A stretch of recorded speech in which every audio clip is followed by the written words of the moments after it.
नमस्कार, बहुत स्वागत है आपका। आप देख रहे हैं खबर अपने एमपी की और मैं हूं आपके साथ मृदुल शर्मा। मध्य प्रदेश में लॉकडाउन के बीच शिवराज सरकार ने किसानों को एक बड़ी राहत दी। सरकार ने किसानों के कर्ज चुकाने की मियाद को 1 महीने और बढ़ाने का फैसला लिया है।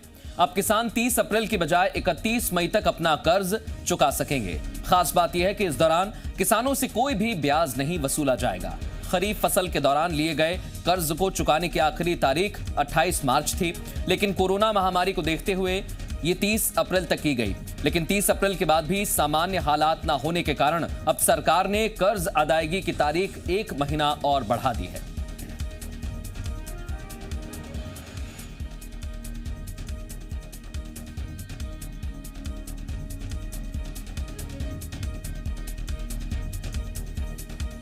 किसान अब बिना ब्याज के 31 मई तक कर्ज चुका सकेंगे।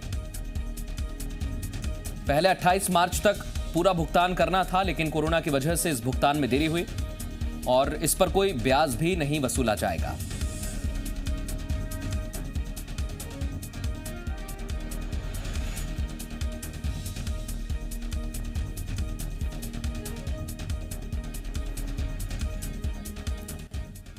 और सीधे रुख करेंगे, हमारे सहयोगी हरीश दिवेकर एसोसिएट एडिटर हमारे साथ जुड़ गए हैं।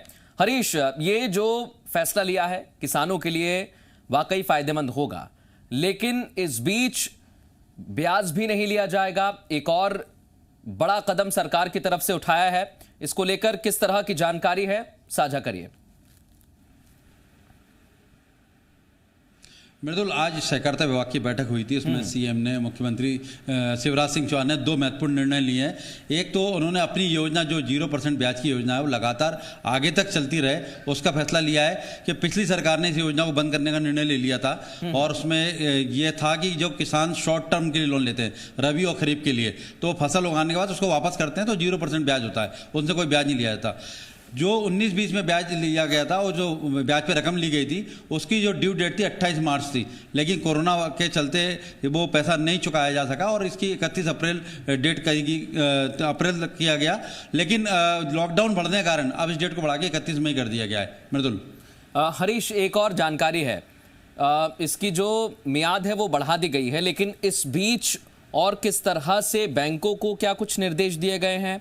किसानों को अगर अपना पैसा जमा करना है, तारीख तो बढ़ा दी है, लेकिन क्या उसमें भी कुछ फेरबदल किया है या वो ठीक वैसे ही रहेगा जैसे पहले था? आज वो सहकारिता विभाग के साथ इसीलिए बैठक थी कि सहकारी बैंकों की माली हालत खराब है, अफसरों ने बताया था। तो सरकार ने कहा जो नुकसान होगा वो सरकार उसको कंपनसेट करेगी, उन्हें अनुदान देगी, उसे लेकर लेकिन किसानों से पैसा ना वसूला जाए और जो पैसा किसान जो आएगा 31 मई को, उसका ब्याज का जो 1 महीने का 2 महीने का वर्डन होगा वो सरकार एक अनुदान के रूप में देगी। इससे पूरे सरकार के इस निर्णय से तकरीबन 22 से 23 लाख किसान जो प्रभावित होंगे उनको लाभ होगा और सरकार का जो 8,000 करोड़ का लोन बांटा गया है किसानों को, जो इनका जो ब्याज है वो काफी लंबी चौड़ी रकम में बनता है, ये कैलकुलेट नहीं हो पाया, लेकिन इस बड़ी संख्या में किसान को लाभ होगा। एक छोटी सी जानकारी और मैं चाह रहा था हरीश, क्योंकि जितनी भी सोसाइटीज हैं, सहकारी बैंक हैं, ग्रामीण विकास बैंक हैं, वो घाटे में थी पिछली सरकार के दौरान जब शिवराज सरकार थी यहाँ मध्य प्रदेश में। अब फिर एक बार सरकार बनी है और इस तरह से फैसला लिया है, ज्यादा भार तो नहीं पड़ेगा? क्योंकि एक वक्त ऐसा आया था जब बैंकों के सामने इतना कर्ज हो गया था कि वो खुद ही नहीं चल पा रहे थे। बिल्कुल सही कहा आपने, घाटे में आज भी हैं और इसमें से कम से कम 30% बैंकें ऐसी हैं, सहकारी बैंकें जो बंद होने की कगार पे हैं और ये नाबार्ड के अनुदान पे, नाबार्ड से लोन लेके चलती हैं, सरकार इसमें अनुदान करती है। लेकिन सरकार के सामने बड़ी समस्या है किसानों को राहत देना।